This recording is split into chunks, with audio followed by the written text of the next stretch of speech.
Refraction हम लोग पढ़ रहे थे कल ना, refraction, refraction of light. Refraction of light में हम लोगों ने पढ़ लिया था कि कॉज ऑफ रिफ्लेक्शन, रिफ्रैक्शन क्या होता है, और पढ़ लिया था हमने कि स्नेल्स लॉ क्या है, रिफ्रैक्शन के लॉज क्या हैं, और हमने पढ़ा कि रिफ्रैक्शन कैसे होता है और क्यों होता है। ठीक है, कॉज भी पढ़ लिया हम लोगों ने। रिफ्रैक्टिव इंडेक्स भी पढ़ा, रिफ्रैक्टिव इंडेक्स क्या होता है। ठीक है, देखो मैं थोड़ा सा ब्रीफ दे दूं फिर आगे चलता हूं। मान लो ये नॉर्मल है और ये आपका इंटरफेस है, इंटरफेस है या रिफ्लेक्टिंग सरफेस आप इसे कह सकते हो, रिफ्लेक्टिंग सरफेस, इंटरफेस या रिफ्लेक्टिंग सरफेस आप इसे कह सकते हो। रिफ्लेक्टिंग सरफेस या इंटरफेस, इंटरफेस वो सरफेस है जो कि दो मीडियम को अलग करता है, मीडियम 1 और मीडियम 2, ये दो मीडियम को अलग करता है। इन दोनों मीडियम में बच्चे ये जो है वो आपका इंटरफेस है, ये इंटरफेस दोनों मीडियम को अलग करता है। ठीक है दोनों मीडियम को अलग करता है। अब देख, अगर मीडियम 1 है, मान लेते हैं इसका रिफ्रैक्टिव इंडेक्स, जो कि हमने बताया था आपको, रिफ्रैक्टिव इंडेक्स को म्यू से डिनोट करते हैं, तो मान लेते हैं कि इसका रिफ्रैक्टिव इंडेक्स μ1 है और इसका रिफ्रैक्टिव इंडेक्स μ2 है। ठीक है, और एक रे इंसिडेंट हो रही है यहाँ से, ऐसे ऐसे इंसिडेंट हो रही है। ठीक है, ऐसे इंसिडेंट हो रही है, ऐसे मान ली ये एंगल इंसिडेंट एंगल आई है, और इंसिडेंट के बाद वो जब रिफ्रैक्ट हो रही है तो सपोज करो कि वो रिफ्रैक्ट होके ना अपने पाथ से दूर जा रही है, मतलब नॉर्मल से दूर जा रही है की तरफ। अगर नॉर्मल से दूर जा रही है, नॉर्मल से दूर जा रही है, इसका मतलब है कि ये जो मीडियम 2 है, ये मीडियम 2 आपका रेयरर है और मीडियम 1 आपका डेंसर है। ठीक है, मीडियम 2 आपका रेयरर है और मीडियम 1 आपका डेंसर है। तो जो स्नेल्स लॉ कहता है, स्नेल्स लॉ कहता है sin i by sin r is equal to refractive index of medium 2 divided by refractive index of medium 1। ठीक है, sin i by sin r is equal to μ2 upon μ1। ठीक है, μ2 upon μ1। ठीक है, अब देखो यहां से हमने बताया था आपको कल कि आप इसे ऐसे भी लिख सकते हो, μ1 sin r is equal to μ2 sin r। ठीक है, दूसरी चीज हमने बताया था आपको कि अगर मीडियम, एक मीडियम डेंसर, ये वाला मीडियम डेंसर हो गया, ये रेयर, सॉरी ये रेयर हो गया, ये डेंसर हो गया। डिपेंड करता है कि जो लाइट है या जो इंसिडेंट रे है, वो incident ray after refraction normal की तरफ झुक रही है या नॉर्मल से दूर जा रही है। अगर नॉर्मल से दूर जा रही है तो जिस मीडियम में लाइट जा रही है वो रेयर हो गया, जिस मीडियम से लाइट आ रही है वो डेंसर होगा। अगर नॉर्मल के पास जा रही है तो जिस मीडियम में लाइट जा रही है वो डेंसर हो गया, जिस मीडियम से लाइट आ रही है वो रेयर हो गया। तो ये दो केस हैं रिफ्रैक्शन के, रिफ्रैक्शन के। ठीक है, रिफ्रैक्शन। कॉज ऑफ रिफ्रैक्शन मैंने बताया था आपको कि कॉज ऑफ रिफ्रैक्शन होगा अगर लाइट एक मीडियम से दूसरे मीडियम में जाती है तो लाइट की स्पीड घट जाती है या बढ़ जाती है। लाइट की स्पीड का घटना या बढ़ना कॉज ऑफ रिफ्रैक्शन कहलाता है। लाइट की स्पीड का घटना या बढ़ना कॉज ऑफ रिफ्रैक्शन कहलाता है, वही रिफ्रैक्शन का कारण है। ठीक है, अब देखो इसमें एक चीज और मैंने दिखाया था, रिफ्रैक्टिव इंडेक्स। रिफ्रैक्टिव इंडेक्स होता है speed of light in vacuum divided by speed of light in any medium, mu is equal to c upon v, c upon। ठीक है, speed of light in any medium divided by, sorry speed of light in vacuum divided by speed of light in any medium. Refractive index इसे mu से denote करते हैं। Relative refractive index एक term लिख लो। Relative refractive index क्या होता है? Relative refractive index, relative refractive index, relative refractive index, relative refractive index होता है या किसी दो रिफ्रैक्टिव इंडेक्स का रेशियो। जैसे मान ले एक रिफ्रैक्टिव इंडेक्स एक मीडियम है जिसका रिफ्रैक्टिव इंडेक्स 1 है, एक मीडियम है जिसका रिफ्रैक्टिव इंडेक्स 2 है।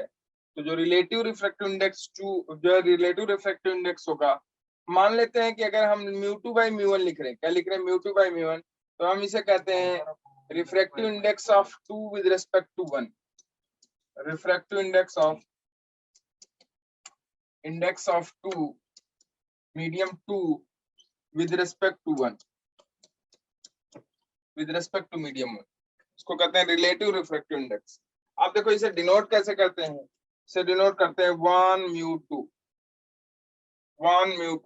मतलब refractive index of medium 2 with respect to 1। अगर ऐसा लिखा हुआ है μ2/μ1 लिखा हुआ है, या ऐसा लिखा हुआ है, ये लिखा हुआ है, तो हम कह सकते हैं कि this is the relative refractive index of medium 2 with respect to 1 and that is equal to μ2/μ1। ठीक है, μ2/μ1, ये μ2/μ1 है, μ2/μ1। अगर हम लोग ऐसे लिखें कि 2μ1 लिखें, 2μ1 का मतलब हुआ refractive index of medium 1 divided by refractive index of medium 2, इसको हम लोग कहेंगे क्या कि relative refractive index of medium 1 with respect to 2। ठीक है, मीडियम 1 विद रिस्पेक्ट टू, ये हो गया रिलेटिव रिफ्रैक्टिव इंडेक्स। ये सारी चीजें रिफ्रैक्शन का लॉज हमने बता ही दिया था आपको कि रिफ्रैक्शन का लॉ कहता है कि एक रिफ्रैक्शन का लॉ कहता है कि इंसिडेंट रे, रिफ्रैक्टेड रे और नॉर्मल तीनों एक ही प्लेन में राई करेंगे। दूसरा, sine of angle of incident, ratio of sine of angle of incidence to the ratio of sine of angle of refraction is equal to constant, ये इसी को स्नेल्स लॉ भी कहते हैं। ठीक है, और डेविएशन मतलब मैंने बताया था कि कैसे लाइट डेविएट होती है, किसी दूसरे मीडियम में जाती है, तो अगर डेविएट होके नॉर्मल की तरफ आएगी तो क्या होगा, डेविएट होके नॉर्मल से दूर जाएगी तो क्या होगा। ठीक है, अब देखो इस पे एक क्वेश्चन देखते हैं, एक दो क्वेश्चन देख लेते हैं। जैसे सपोज करो, लिखो एक क्वेश्चन कि a light ray is incident on a glass surface, glass sphere, a light ray incident on a glass sphere, incident on a glass sphere at an angle of incidence 60 degree, at an angle of incidence 60 degree, at an angle of incidence 60 degree as shown in figure, as shown in figure, as shown in figure. Find the angle R dash E and the total deviation. Find the angle R dash E and total deviation.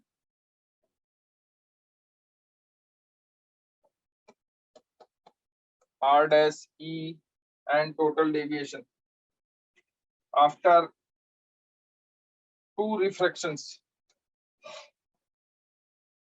After two refractions,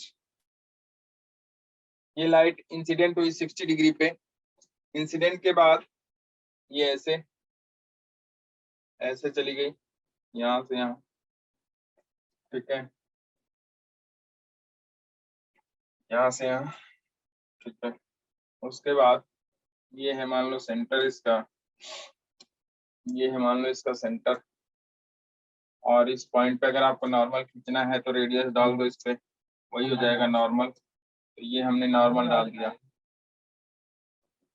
ये हमने normal डाल दिया, तो normal से ये झुक के इधर चली जाएगी। आज नायब में यार कह रहे थे कि जब फोन करा ऐसे चलिए।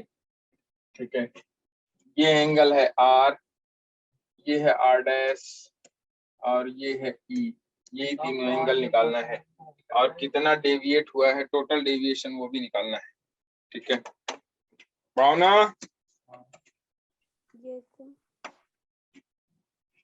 आवाज थोड़ी खोलो आप। कोमल,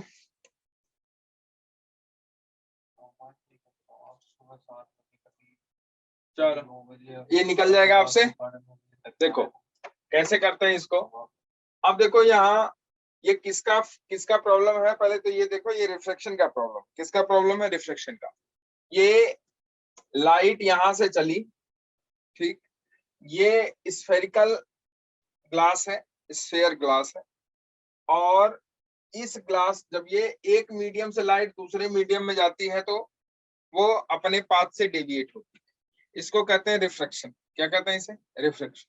अब देखो, फिर वो जब इंसिडेंट यहाँ इस पॉइंट ए पे मान लो इंसिडेंट हुई है, यहाँ मान लो इंसिडेंट हुई है, और उसके बाद ये ट्रेवल करके यहाँ तक पहुंची, फिर उसके बाद ये दूसरा सरफेस होगा जिसपे ये इंसिडेंट होगी। तो ये वाला पहला सरफेस है, ये फर्स्ट सरफेस है, पॉइंट ए जहां इंसिडेंट हुई है। फिर उसके बाद ये ट्रेवल करके पॉइंट बी पे पहुंची, जहां फिर से ये जब ये बाहर निकलेगी उसके लिए ये इंसिडेंट हो गए।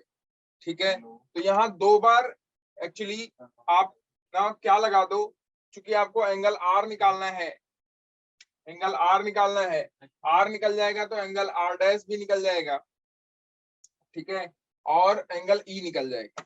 तो सबसे पहला काम हम लोग करते हैं बच्चे, क्या करते हैं कि एंगल आर निकालते हैं। एंगल आर कैसे निकालेंगे?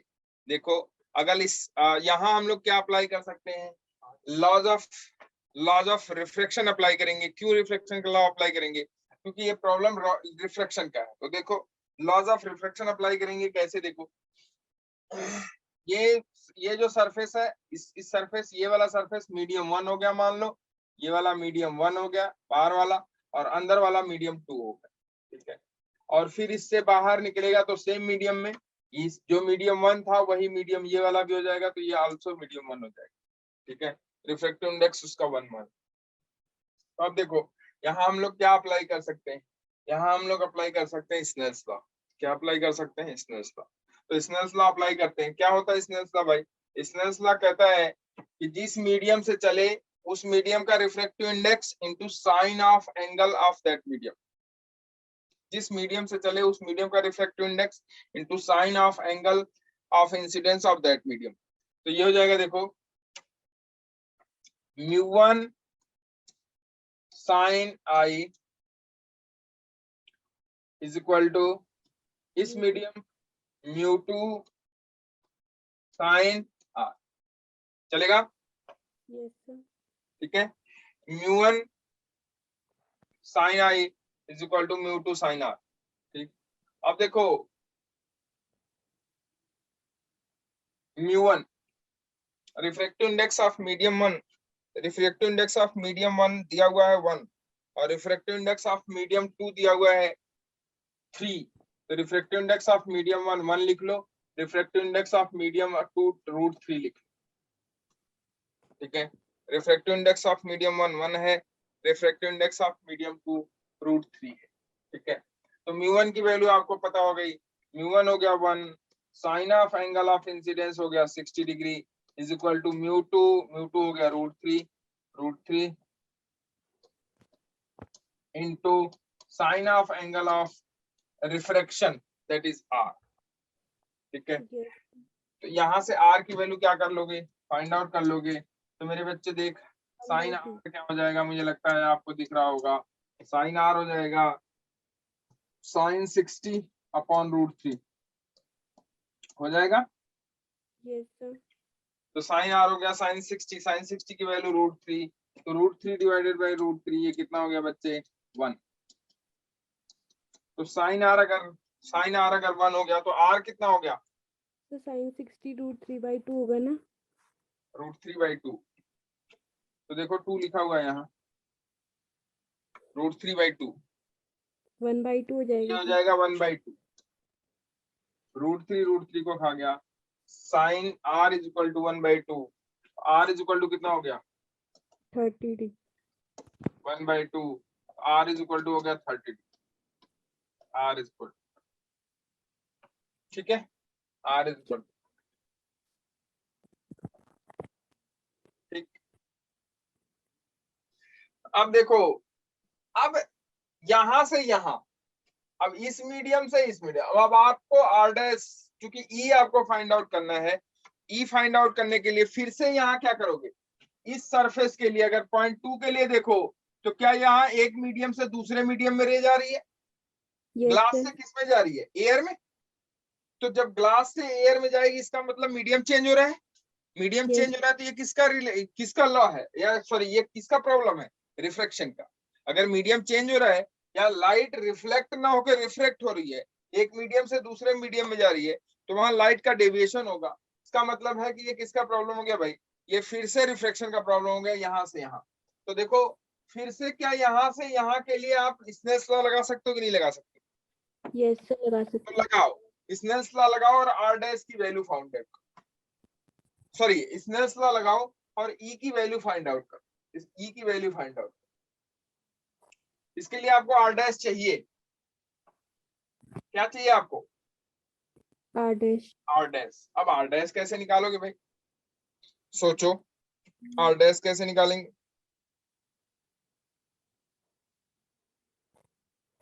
आर डैश कैसे निकालेंगे?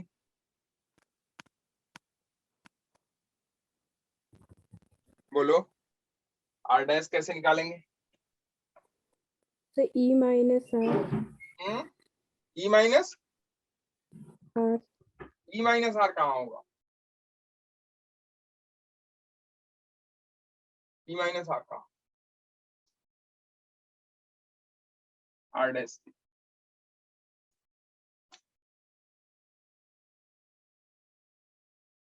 थोड़ा और सोचो, थोड़ा और सोचो।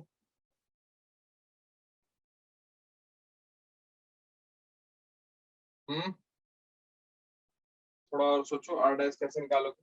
देखो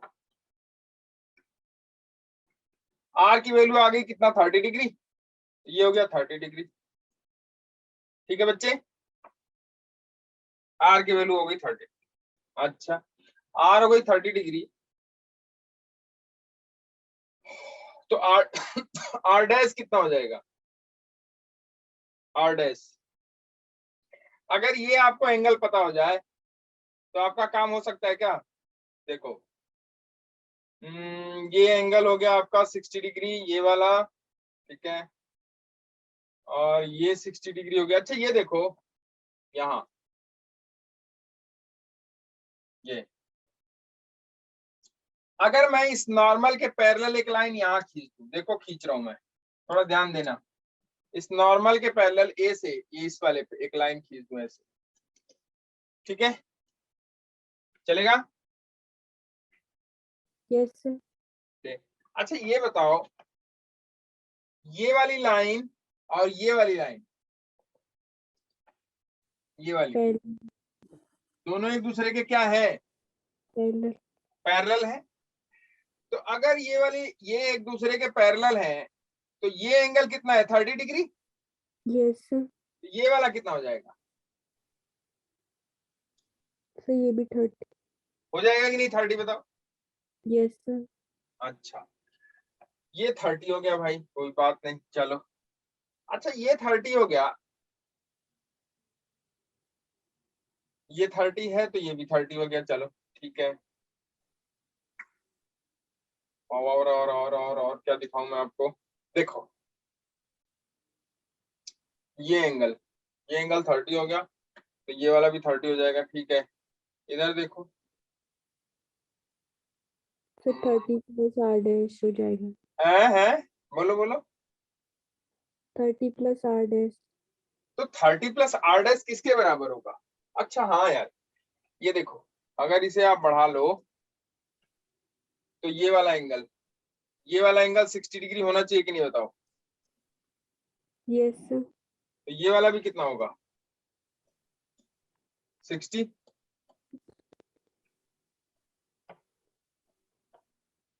कह सकते हो? नहीं कह सकते? ये कह सकते हो?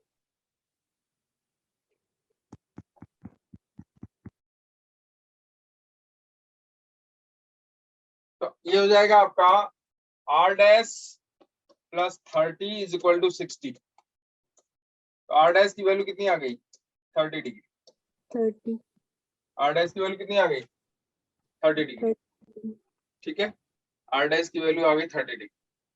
तो आर डैश की वैल्यू अगर 30 डिग्री आ गई, इसका मतलब ये वाला एंगल हो गया 30 डिग्री आपका, ये वाला। तो ये एंगल 30 डिग्री हो गया, ये एंगल 30 डिग्री हो गया। तो बच्चे देख, ये एंगल अगर 30 डिग्री हो गया तो क्या यहाँ स्नेल्स लॉ अप्लाई कर सकते हो आप दूसरे वाले सरफेस के लिए? कर सकते हैं, कर देते हैं स्नेल्स लॉ दूसरे के लिए अप्लाई। क्या हो जाएगा देखो, μ2 sin r dash is equal to μ1 sin e। चलेगा? yes sir, μ2 कितना है, √3 yes sir, sin r dash 30 degree is equal to μ1 है 1 sin e, sin e।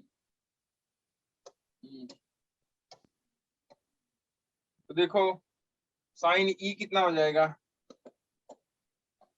√3 into sine 30 degree 1/2, तो ये हो जाएगा sin e is equal to √3/2।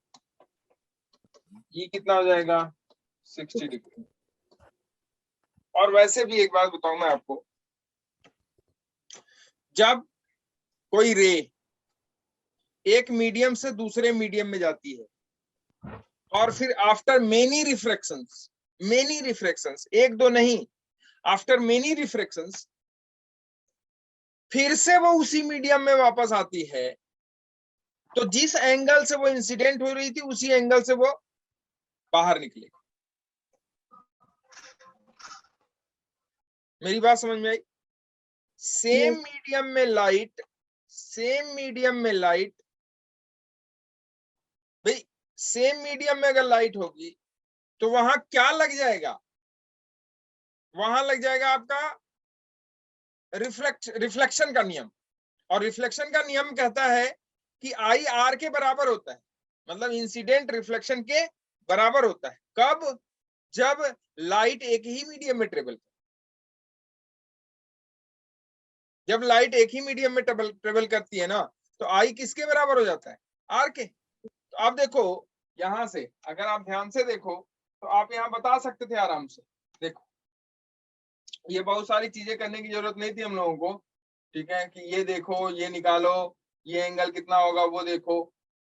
यहाँ अगर आप ध्यान से देखो तो ये देखो, ये लाइट किस एंगल से इंसिडेंट हुई थी भाई, 60 डिग्री से। किस मीडियम से, मीडियम 1 से। और आफ्टर रिफ्लेक्शन कहां निकली, फिर से मीडियम 1 में। तो कई सारे रिफ्लेक्शन के बाद अगर लाइट फिर से उसी मीडियम में जाती है तो जिस एंगल से इंसिडेंट होगी उसी एंगल से वो रिफ्लेक्ट होगी। तो अगर आई 60 डिग्री है तो ई भी कितना हो जाएगा, 60 डिग्री।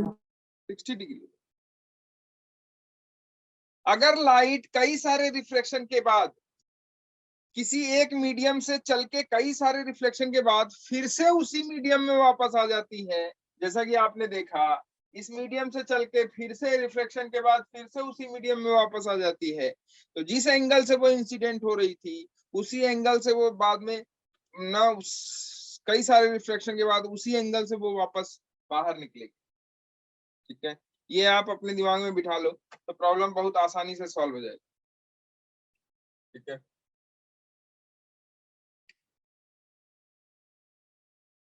ठीक है ना, कर सकते हैं इसको।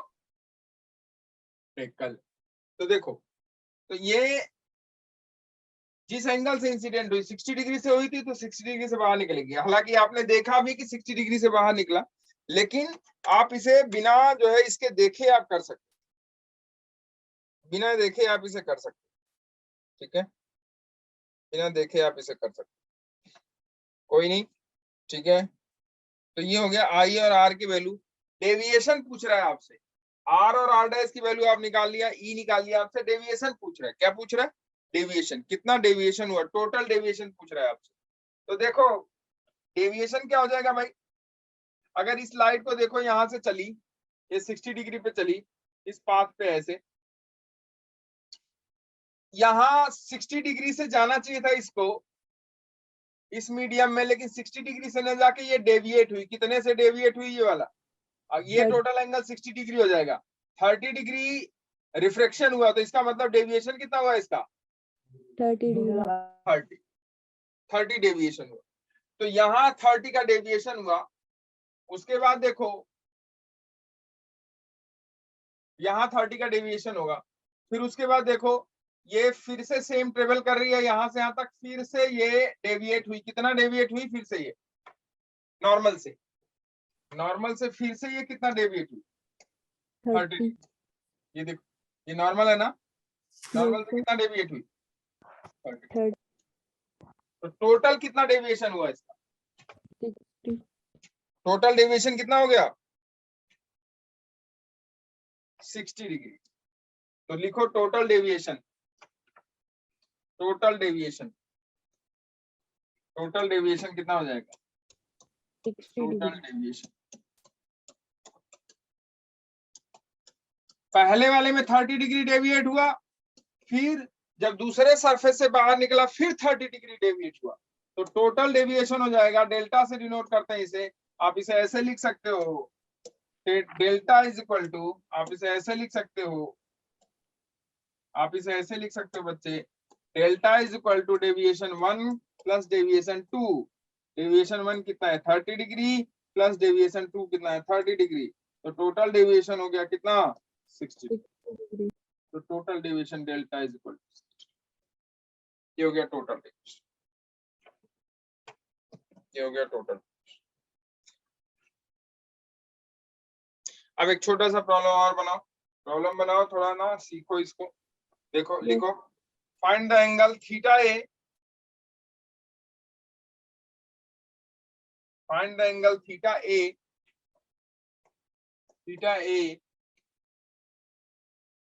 made by the light ray, made by the light ray,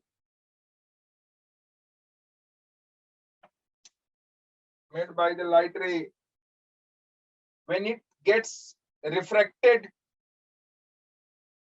when it gets refracted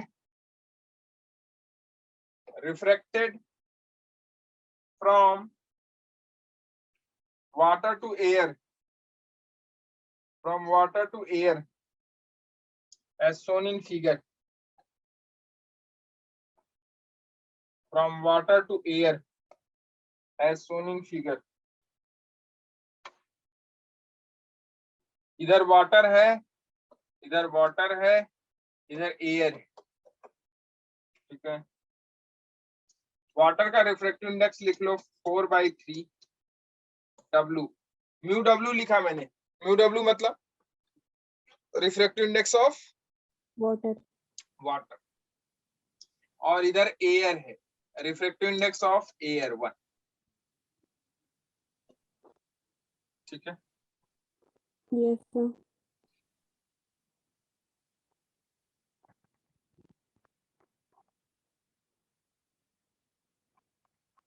theta W है ये है नॉर्मल, ये नॉर्मल, ये है थीटा W, थीटा W ये इधर इधर हो जाएगा। अब ये बताओ, अच्छा ये बताओ कि एयर और वाटर में कौन डेंस है, एयर या वाटर? Water. वाटर, इसका रिफ्रैक्टिव इंडेक्स 4/3 है इसलिए डेंस है, इसका रिफ्रैक्टिव इंडेक्स 1 है इसलिए रेयर है। तो जब मीडियम जो है, जब लाइट वाटर से किधर जा रही है एयर में, मतलब डेंसर मीडियम से किस में जा रही है रेयर मीडियम में, तो लाइट नॉर्मल की तरफ झुकेगी या नॉर्मल से दूर जाएगी? तो दूर.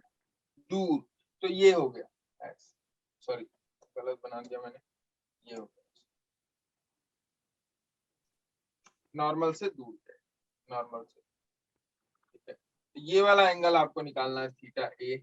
अगर थीटा W है, थीटा W है sine inverse 4/3, sorry theta W है साइन इनवर्स 4/5, थीटा W की वैल्यू है साइन इनवर्स 4/5, तो थीटा ए कितना होगा ये निकालना,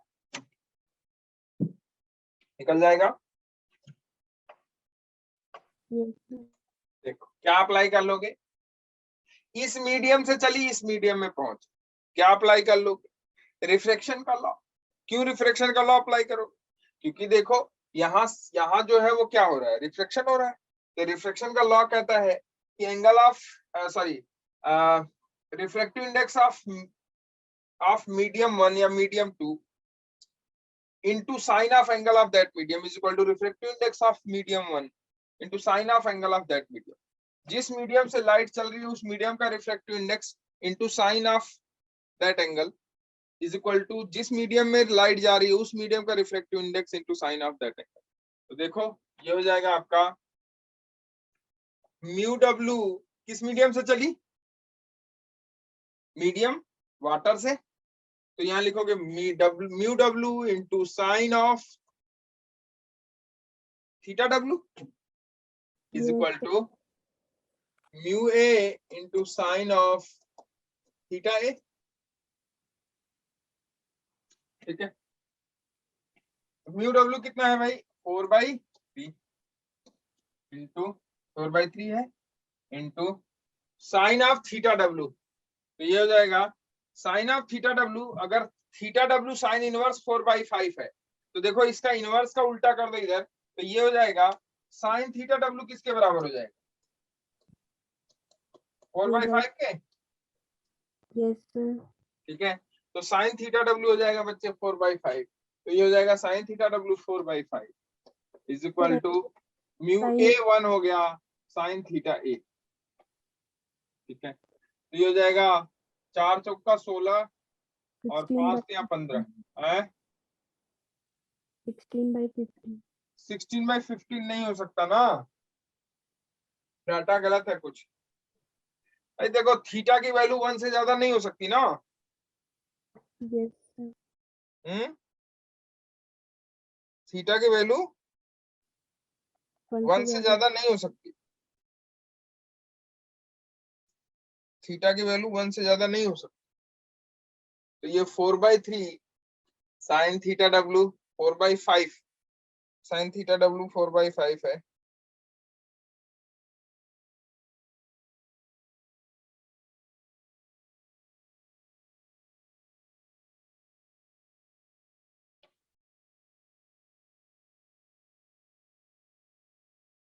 Find the theta A made the light when, अच्छा ये थीटा डब्ल्यू ना 3/5 है, सॉरी इसीलिए मैं कह रहा ना, ये 3/5,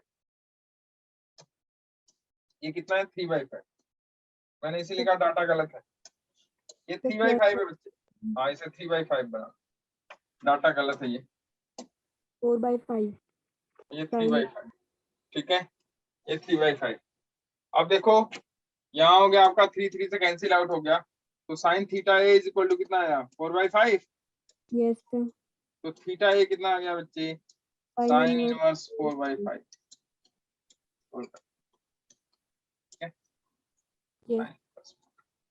ठीक है, sine inverse 4/5।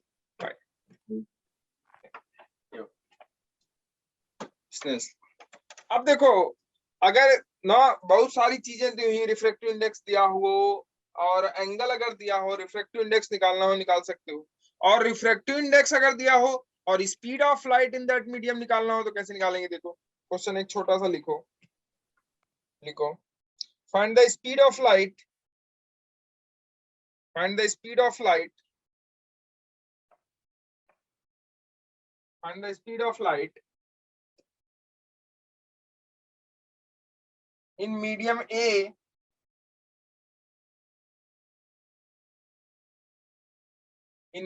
A if speed of light in medium B is c/3,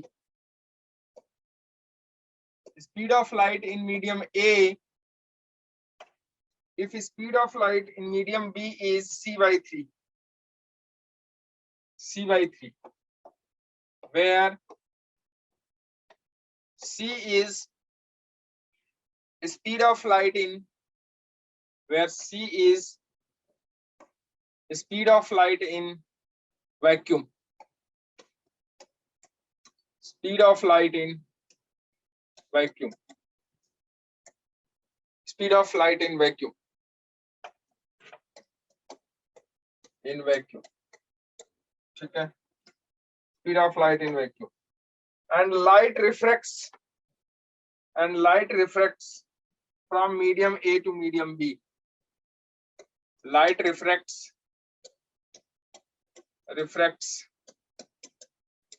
from medium A to medium B. A to medium B. Medium B. Light refracts from medium A to medium B, making 45 degree and 60 degree. Making 45 degree and 60 degree. 60 degree respectively with the normal. With the normal.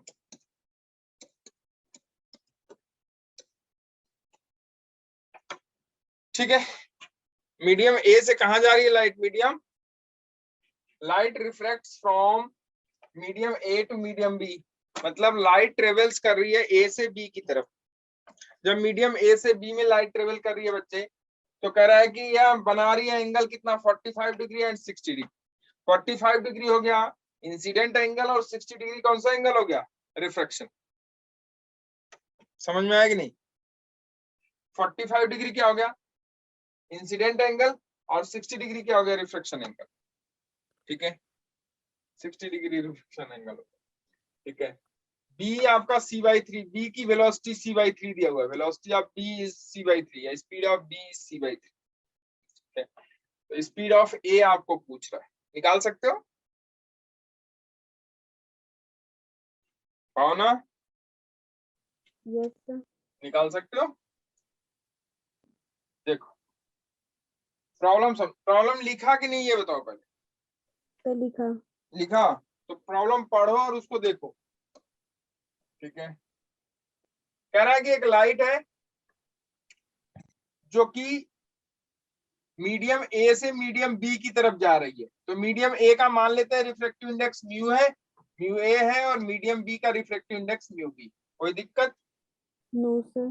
ठीक है, कह रहा है कि light ए जो है ना, light जो है वो मीडियम ए से ट्रेवल कर रही है मीडियम बी की तरफ। तो ये हो गया मीडियम ए जिसका रिफ्रैक्टिव इंडेक्स म्यू है, और ये कितना एंगल बना रही है नॉर्मल से? 45 डिग्री। कितना एंगल? 45। ठीक है, जब मीडियम बी में जा रही है तो वो कह रहा है कि रिफ्रैक्ट होके 60 डिग्री बना रही है नॉर्मल से। इसका मतलब है कि जब 60 डिग्री बना रही है नॉर्मल से, और मीडियम ए में 45 डिग्री है, मीडियम बी में 60 डिग्री हो गया, तो ये नॉर्मल से दूर जा रही है कि नॉर्मल से पास?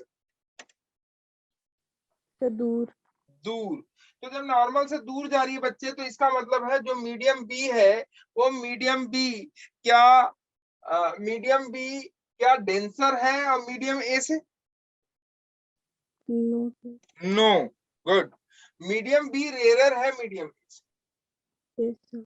क्योंकि इसमें जो लाइट है वो नॉर्मल से दूर जा रही है, और लाइट नॉर्मल से दूर जाने का मतलब है कि वो जो मीडियम है जिसमें लाइट नॉर्मल से दूर जा रही है वो मीडियम रेयर हुआ, जिस मीडियम से लाइट आ रही है वो मीडियम डेंसर। तो आप स्नेल्स लॉ लगा दो। क्या कहता है स्नेल्स लॉ? देखो, कहता है कि म्यू ए साइन, जिस मीडियम से लाइट आई उसका angle 45 degree is equal to mu B, जिस मीडियम में लाइट गई उसका एंगल साइन 60। ठीक है, mu A sine 45 1/√2 is equal to mu B sine 60 √3/2। ठीक है, यहाँ म्यू ए और म्यू बी में रिलेशन आ जाए, म्यू ए और म्यू बी में रिलेशन आ जाए।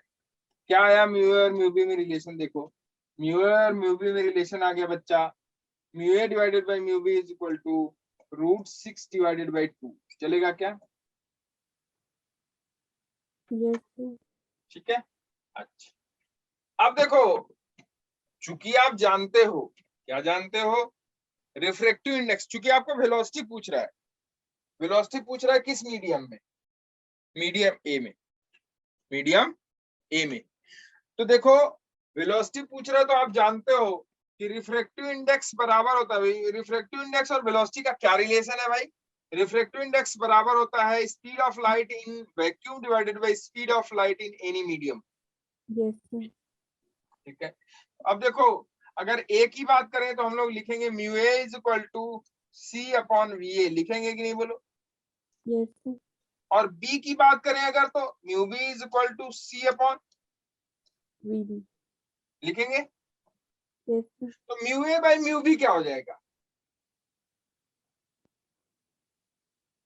Mu A by mu B क्या हो जाएगा भाई? देखो mu A by mu B हो जाएगा C upon V A divided by C upon V B. तो वी बी चला जाएगा ऊपर, वी ए चला जाएगा नीचे, तो ये हो जाएगा V B by V A. Yes sir, VB by V. तो देखो हम लिख सकते हैं इसे mu A by mu B is equal to C upon V A divided by C upon V B, that is equal to √6 divided by 2। C को खा गया, वीबी चला गया ऊपर, तो ये हो जाएगा VB upon B A is equal to √6/2। तो वीबी की वैल्यू कितनी है दिया हुआ है, देखो c/3 दिया है कि नहीं, यस सर। और वी ए आपसे पूछ रहा है is equal to √6 divided by 2। ये हो जाएगा बच्चे V A is equal to c/3 into 2 divided by √6 हो जाएगा।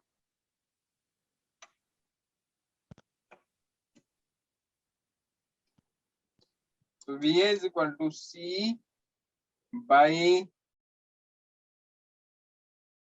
या 2c डिवाइडेड बाई 9 छक 54 √54। अगर आप चाहो तो इसे डिवाइड कर सकते हो 2 से, 2c डिवाइडेड बाय √54। अगर आप इसका √2 बाहर निकालोगे तो √2 ऊपर हो जाएगा, तो √2 डिवाइडेड बाय 27, तो 2/3 √3 आ जाएगा। तो ये हो जाएगा V A is equal to, देखो कितना आएगा, √2c डिवाइडेड बाय √27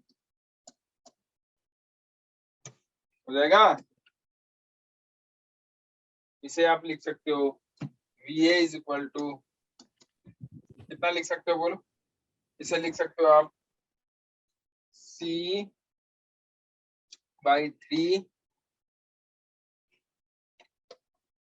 √2/3 लिख सकते हो, नहीं लिख सकते? सर लिख सकते।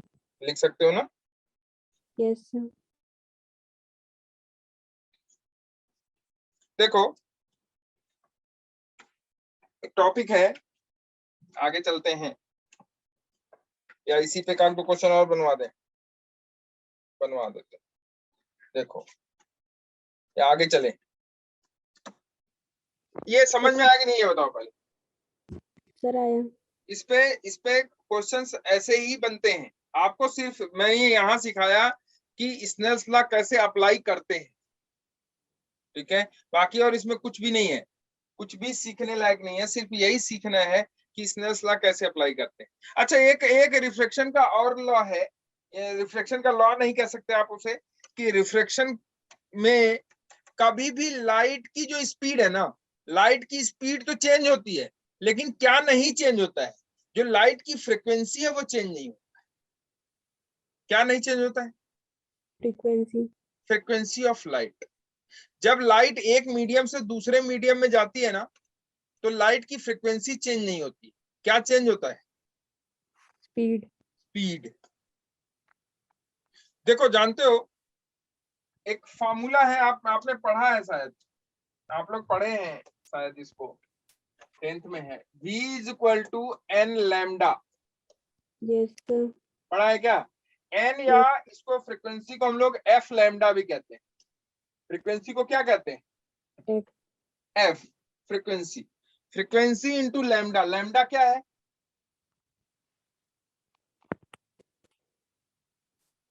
जानते हो? वेवलेंथ, लिख लो क्या है ये, अब ये वेवलेंथ क्या है? 10th में है ये टॉपिक? यस सर कि नहीं है? सर है ना? तो देखो v is equal to speed of light in any medium, ये v है स्पीड ऑफ लाइट, या स्पीड ऑफ लाइट क्या है? एक वेव है। क्या है? वेव है। इलेक्ट्रोमैग्नेटिक वेव्स होती है इसको इलेक्ट्रोमैग्नेटिक, चूंकि हमने अभी इलेक्ट्रोमैग्नेटिक्स नहीं पढ़ाया आपको। क्यों नहीं पढ़ाया आपको इलेक्ट्रोमैग्नेटिक्स? क्योंकि आपका अभी टॉपिक वो रह रहा है इलेक्ट्रो वाला। तो लाइट कुछ नहीं, इलेक्ट्रोमैग्नेटिक वेव्स। तो इलेक्ट्रोमैग्नेटिक वेव्स, चूंकि वेव्स आ जाती है तो वेव्स में जो वेव है ना उसकी अपनी फ्रिक्वेंसी होती है, उसकी अपनी वेवलेंथ होती है।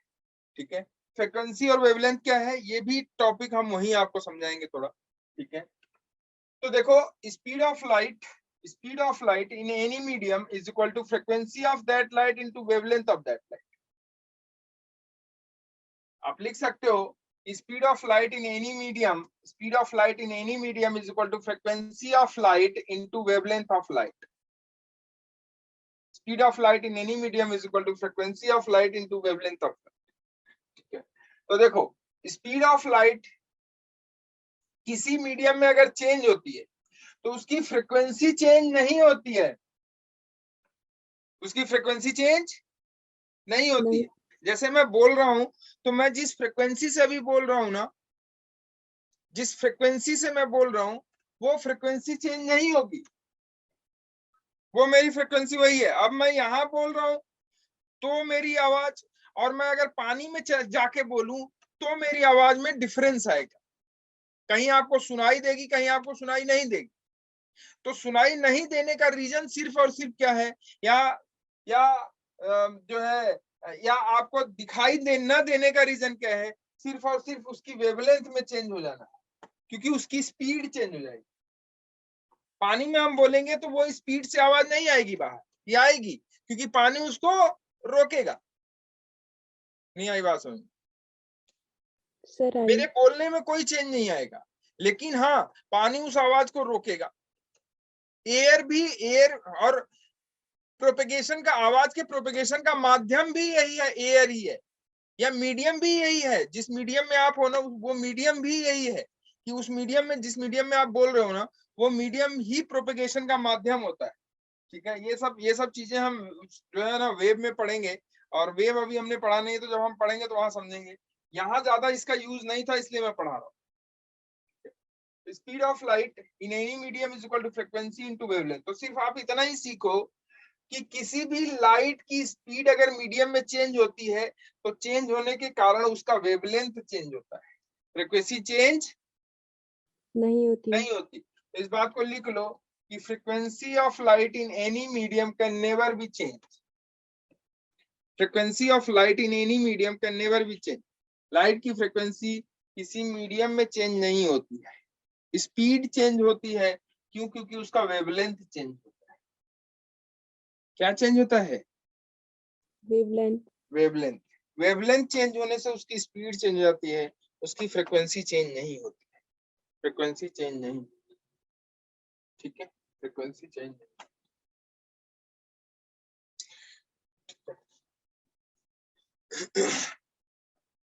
अब एक टॉपिक लिखो छोटा सा, लिखो principal of reversibility of light.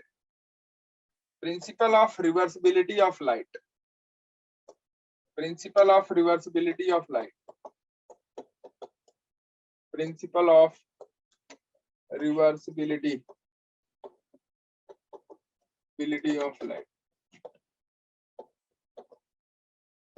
Principal of reversibility of light. Light की रिवर्सिबिलिटी का प्रिंसिपल देखो क्या है। जैसे light,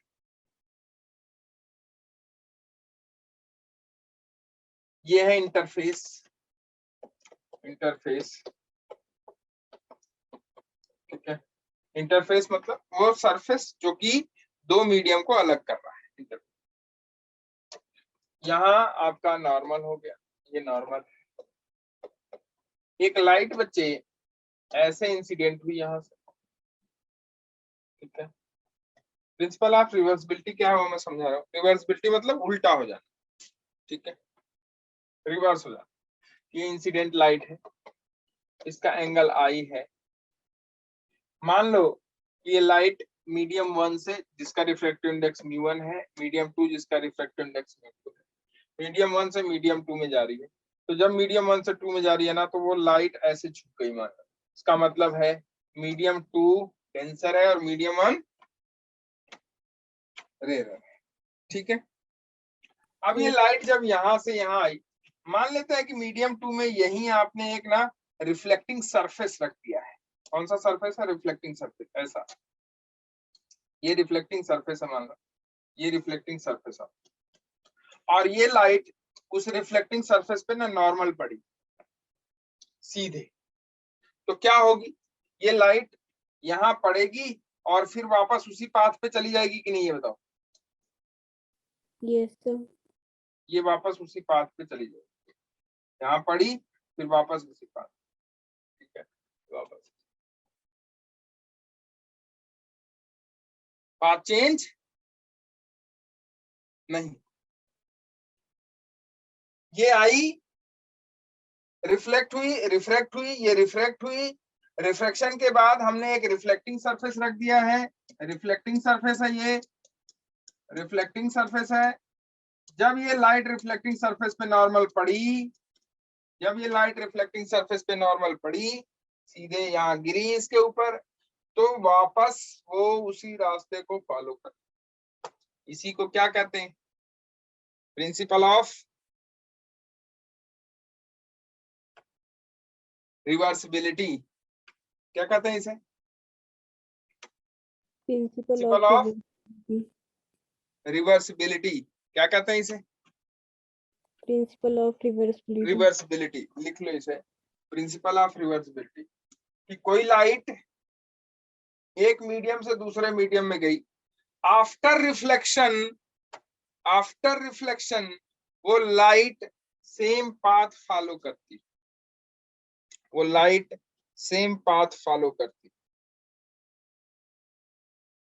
after reflection light follows the same path, light follows the same path. After reflection light follows the same path.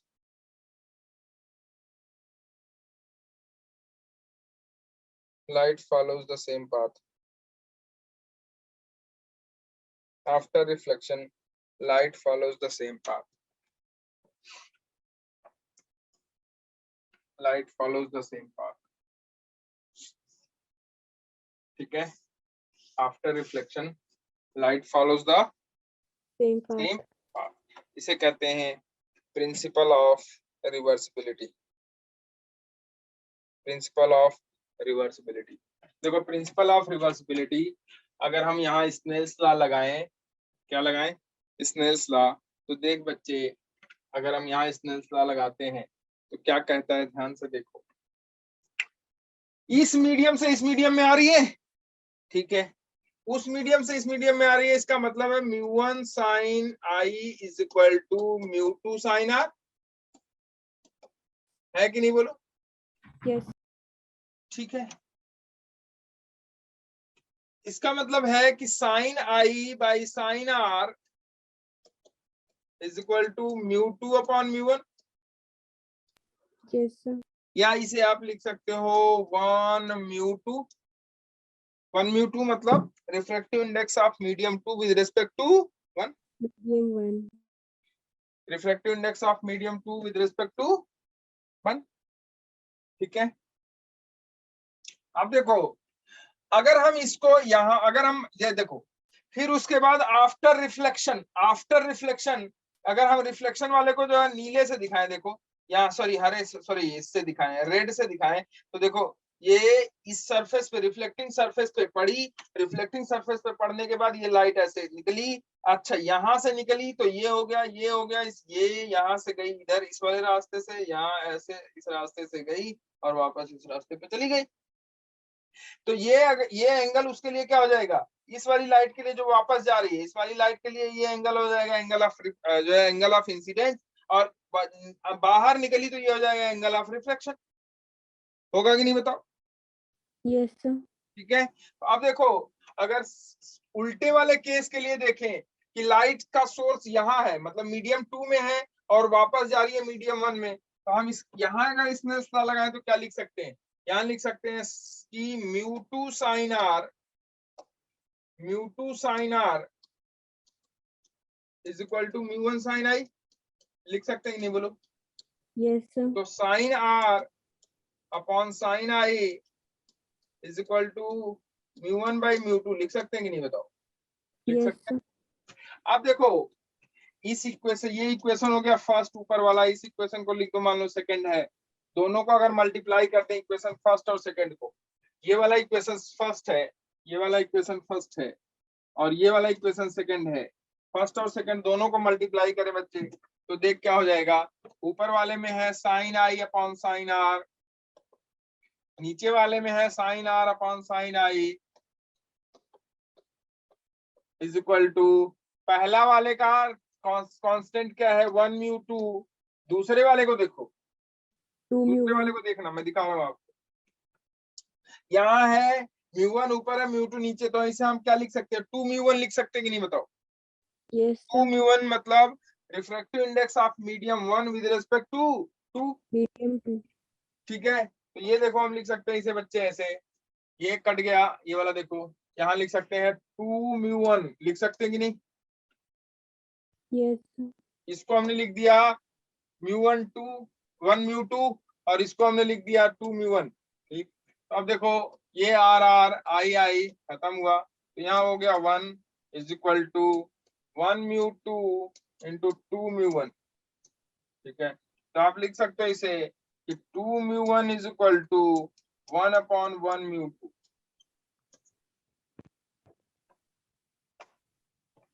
Refractive index of medium 2, sorry, refractive index of medium 1 with respect to 2 is equal to 1 upon refractive index of medium 2 with respect to 1।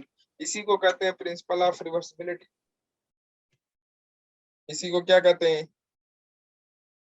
Principal of reversibility. इसी को कहते हैं principle of reversibility. मतलब एक light कई सारे medium से reverse होके एक मीडियम से दूसरे मीडियम में गई, फिर वापस अगर उसी मीडियम में आ रही है, तो रिफ्रैक्टिव इंडेक्स का जो रिलेशन है वो इस तरीके से। ठीक है, लिखो रिलेशन, आगे पढ़ते हैं, लिखो relation of refractive index for group of medium. Relation of refractive index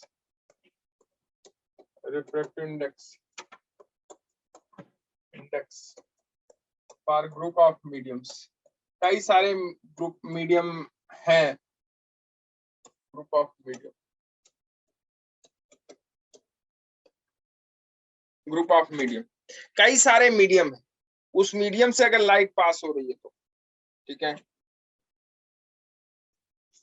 उस मीडियम से लाइट पास हो रही है, मान लो कि ये कई सारे मीडियम हैं, सपोज करो हमने यहाँ दे दिया है, सपोज करो 3 मीडियम है, एक तो ये हो गया, ये मान लो एयर है, ये आपका वाटर है, ये ग्लास है, और ये फिर क्या हो जाएगा? एयर।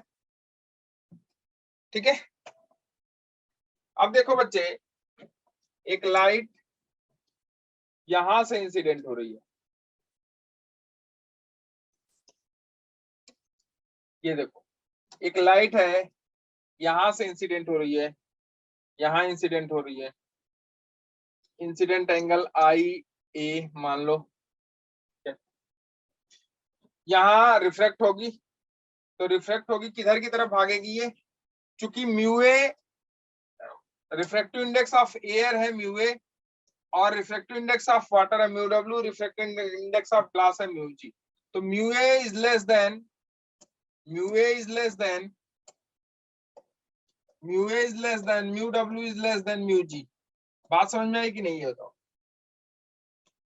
Yes, मतलब sir. refractive index of air is less than, sorry, is less than refractive index of water is less than refractive index of glass. ये होता है एक्चुअली ग्लास का रिफ्रैक्टिव इंडेक्स मतलब ग्लास वाटर से ज्यादा denser है।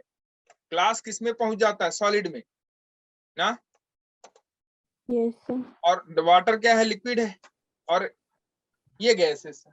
तो गैस का जो रिफ्रैक्टिव इंडेक्स होगा वो वाटर के रिस्पेक्ट में कम होता है, और ग्लास सॉलिड का जो रिफ्रैक्टिव इंडेक्स होगा वो वाटर के रिस्पेक्ट में ज्यादा होता है।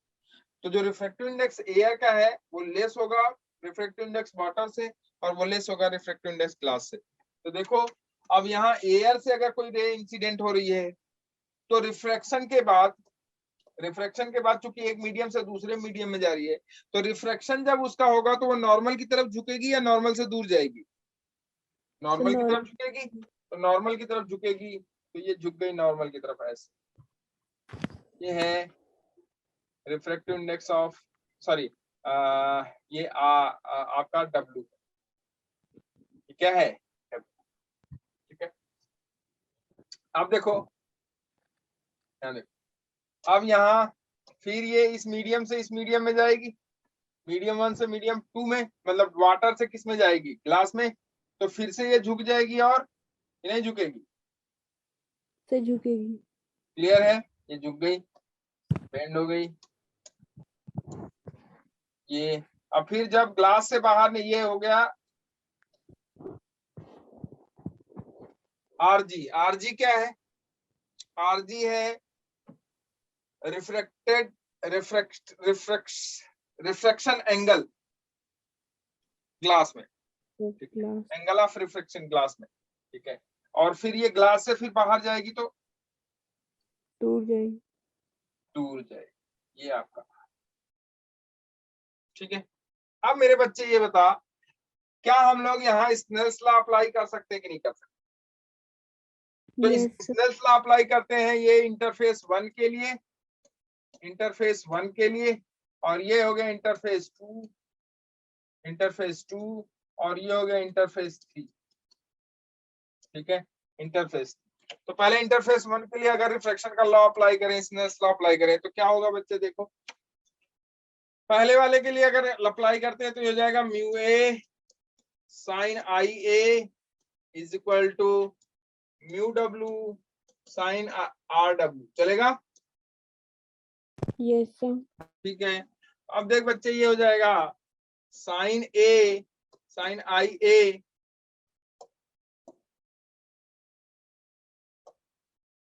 ये हो जाएगा sine I A is equal to, sorry, sine I A upon sine R W is equal to, क्या लिख सकते हैं हम इसे? डब्ल्यू अपॉन म्यू ए लिख सकते हैं कि नहीं बताओ? Yes, sir. और इसे ये हो जाएगा आपका ए म्यू डब्ल्यू हो जाएगा। Yes, sir. ठीक है। अब देखो सेकंड वाले के लिए, अगर इंटरफेस सेकंड के लिए देखें हम स्नेल्स लॉ, इसको मान लो इक्वेशन फर्स्ट हो गया, इक्वेशन सेकंड इधर देखो, ये आपका आर डब्ल्यू है? अच्छा, ये भी क्या हो जाएगा? R W Yes, sir. होगा कि नहीं होगा? तो ये जो आर डब्ल्यू है यहाँ वाला, यहाँ ये आपका इंसिडेंट एंगल हो गया वाटर में। नहीं आई बात समझ? Yes, sir. भाई इस सरफेस 2 के लिए ये आर डब्ल्यू क्या हो गया? आई डब्ल्यू के बराबर होगा कि नहीं होगा? Yes, sir.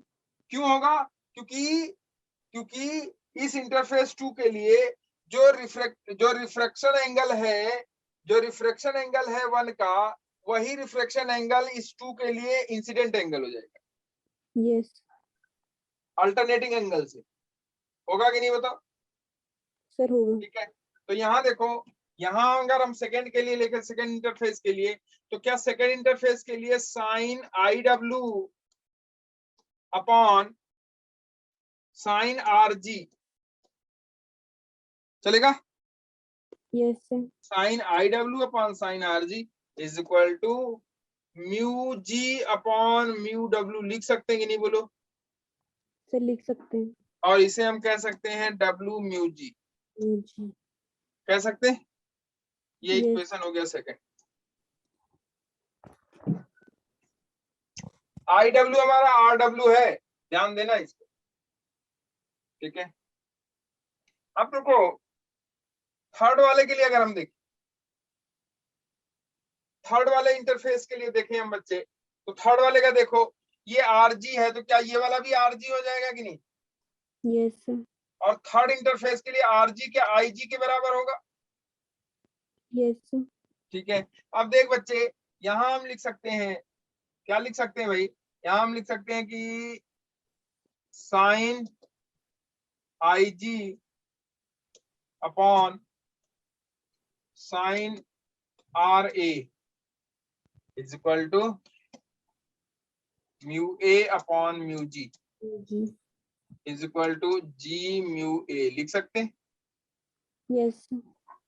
ठीक है, ये इक्वेशन हो गया था। तीनों इक्वेशन को ना मल्टीप्लाई कर, फर्स्ट सेकंड थर्ड तीनों,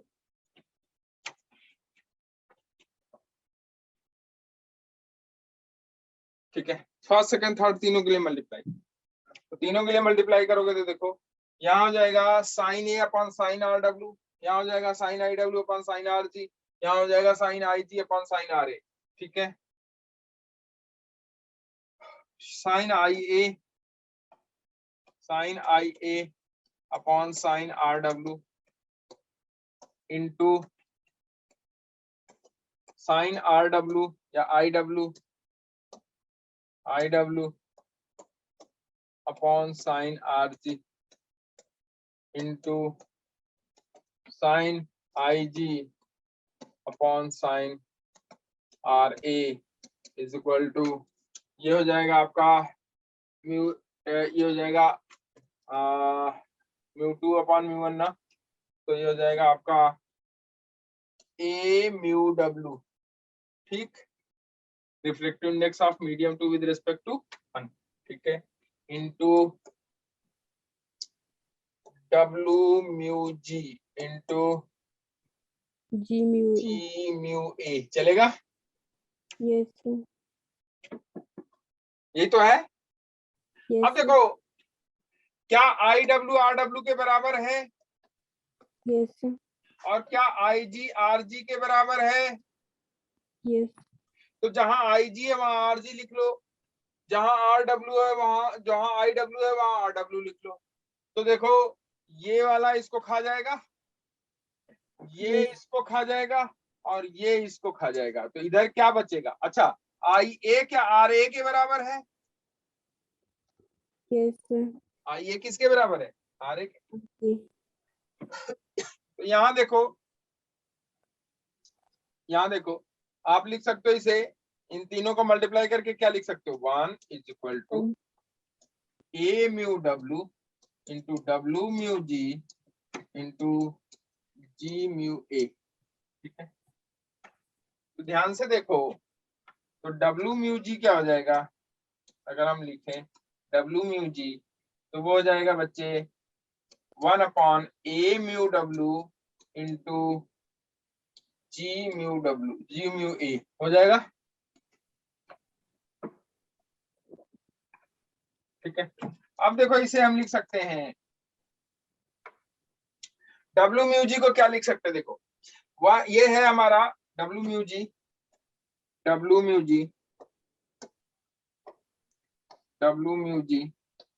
ये बराबर हो जाएगा, इसको हम लिख सकते हैं 1 upon A mu W into 1 upon ji mu A, लिख सकते हैं। Yes, sir. अब देखो 1 अपॉन जी म्यू ए, बच्चे इसे हम, इससे पहले अभी प्रिंसिपल ऑफ रिवर्सिबिलिटी देखो, तो प्रिंसिपल ऑफ रिवर्सिबिलिटी के हिसाब से 1 अपॉन जी म्यू ए को क्या लिख सकते हैं, ए म्यू जी लिख सकते हैं कि नहीं बताओ? Yes, sir. तो ए ये हो जाएगा, ए म्यू जी ऊपर चला जाएगा, तो हो जाएगा W mu G is equal to A mu G upon A mu W.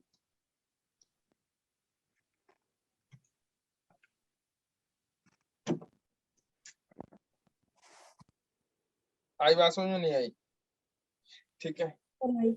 कह रहा है कि किसी मीडियम का रिफ्रैक्टिव इंडेक्स किसी दूसरे मीडियम के रेस्पेक्ट में बराबर होता है उस मीडियम का रिफ्रैक्टिव इंडेक्स एयर के रेफरेंस में डिवाइडेड बाय दूसरे मीडियम का रिफ्रैक्टिव इंडेक्स एयर के रेस्पेक्ट, ठीक है, एयर के respect. W mu g is equal to A mu g upon A mu W, ठीक है। आप ऐसे लिख सकते हो W mu g, और आप देखो ध्यान से तो मुझे लगता है आपको दिखाई देगा A mu g upon A mu W। अगर आप ध्यान से देखो तो W mu g को क्या लिख सकते हो, अगर आप सोच के देखो तो आप ना, आप देखो लिख सकते हो W mu g को क्या लिख सकते हो भाई, mu g upon mu W लिख सकते हो कि नहीं बताओ। Yes sir. तो अब बचा ये बता A mu g को क्या लिख सकते हो, क्या ये वाला लेफ्ट साइड राइट साइड के बराबर होना चाहिए कि नहीं होना चाहिए, देखो है, इसे हम लिख सकते हैं A mu g को लिख सकते हैं A mu g upon mu A mu, और अच्छा सॉरी ये mu W है, और इसको हम क्या लिख सकते हैं भाई, A mu W को हम लिख सकते हैं mu W upon mu A, लिख सकते हैं कि नहीं बोलो। mu A mu O को खा गया तो क्या बचा, mu G upon mu W बचा कि नहीं बचा। Yes sir. ठीक है, तो यही तो लिख रहे थे, ठीक। तो इसको लिखने का एक तरीका है ये, ऐसे आप लिख सकते refractive index of any medium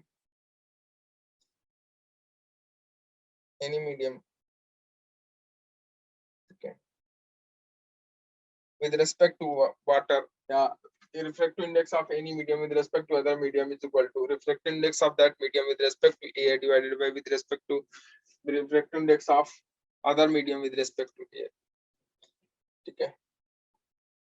अब आ जाओ थोड़ी चर्चा कर लेते हैं इस पे।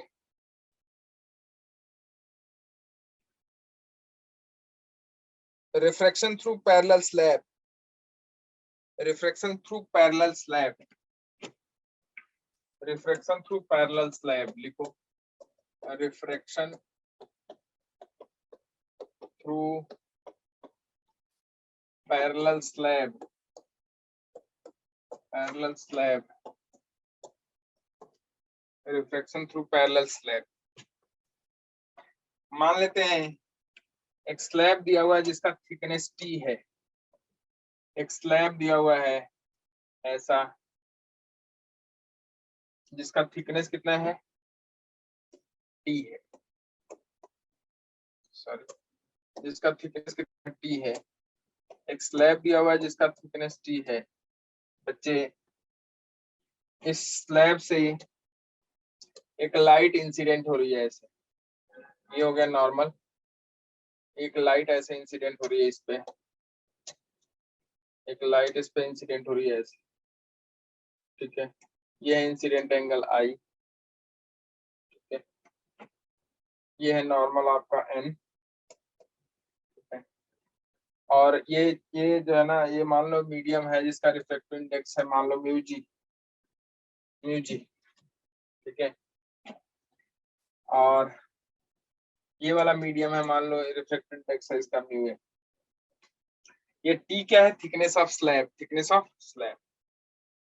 ये इंसिडेंट हुई राइट, उसके बाद यहाँ से एयर से ग्लास में आई, मान लो रिफ्लेक्ट हो गई एस एस, ठीक है, ये हो गया आर जी, ठीक है, ये हो गया आर जी,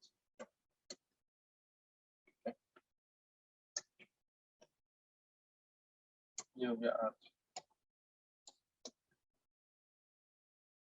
ठीक है। अब देखो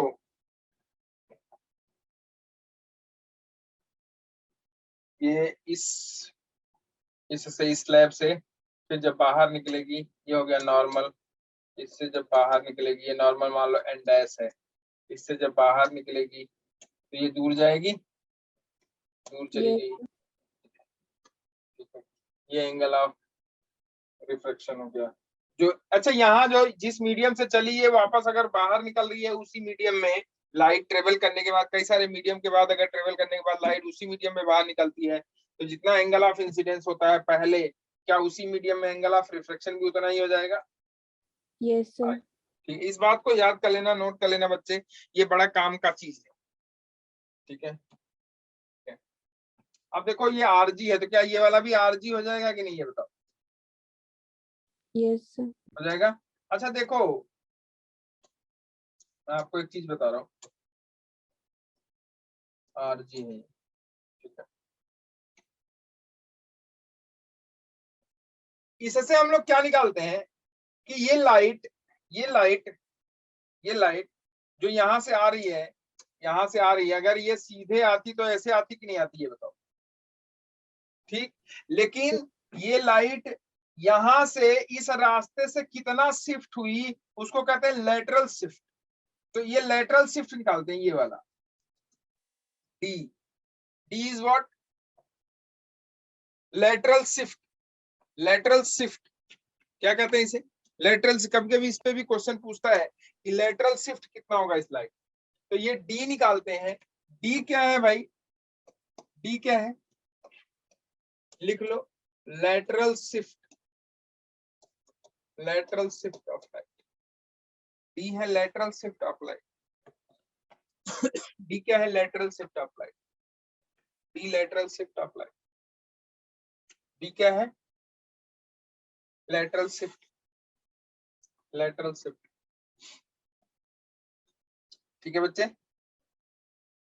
Yes, क्या sir. ये डी फाइंड आउट कर सकते हैं हम लोग? ये Yes, D sir. Find out कर सकते हैं। देखो कैसे, देखो, क्या ये वाला एंगल हमको पता है? ये वाला एंगल, ये एंगल कितना होगा बता सकते हो क्या? ये एंगल क्या आई माइनस आर जी होगा कि नहीं होगा? अच्छा यहाँ आर जी नहीं लिखे, आर जी हम क्यों नहीं लिख रहे मैं बता रहा हूँ आपको, क्योंकि ये मीडियम कुछ भी हो सकता है। तो यहाँ सिर्फ और सिर्फ रिफ्लेक्टिव इंडेक्स, सॉरी, सिर्फ और सिर्फ ना आर लिख रहे हैं। आर क्यों लिख रहे हैं? क्योंकि ये मीडियम कुछ भी हो सकता है, हम एक पर्टिकुलर मीडियम नहीं ले सकते। तो ये मीडियम कुछ भी हो सकता है, मान लेते हैं इसका रिफ्लेक्टिव इंडेक्स म्यू है, ठीक है। ये मीडियम कुछ भी हो सकता है, मान लेते हैं इसका रिफ्लेक्टिव इंडेक्स म्यू है, या म्यू आर कह सकते हो आप इसे, कि ये म्यू आर है। म्यू आर मतलब reflective index of rare medium, या म्यू डी कह सकते हो आप, reflective index of denser medium, या कोई कोई रिफ्लेक्टिव इंडेक्स मान लेते हैं म्यू है इसका रिफ्लेक्टिव इंडेक्स, ठीक है। ये आपका रिफ्लेक्शन एंगल हो गया, ये भी आर हो जाएगा आपका। मैं आर क्यों लिख रहा हूं, मैं आपको समझा रहा हूं, क्योंकि ये पर्टिकुलर मीडियम हम नहीं ले रहे कि ग्लास ही है, ये जरूरी नहीं है, ठीक है। तो मान लेते हैं कि कोई मीडियम है जिसका थिकनेस कितना है, टी है। तो अब देखो, हेलो, ये डिस्टेंस, ये लेटरल डिस्टेंस निकालनी है आपको। लेटरल डिस्टेंस निकालने का, निकाल सकते हो कि नहीं आप, ये बताओ।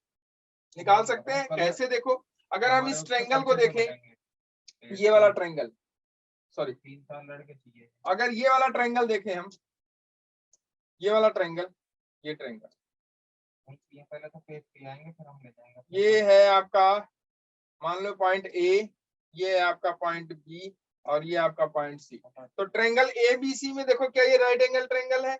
हाँ, ये राइट एंगल ट्रायंगल है। तो राइट एंगल ट्रायंगल में साइन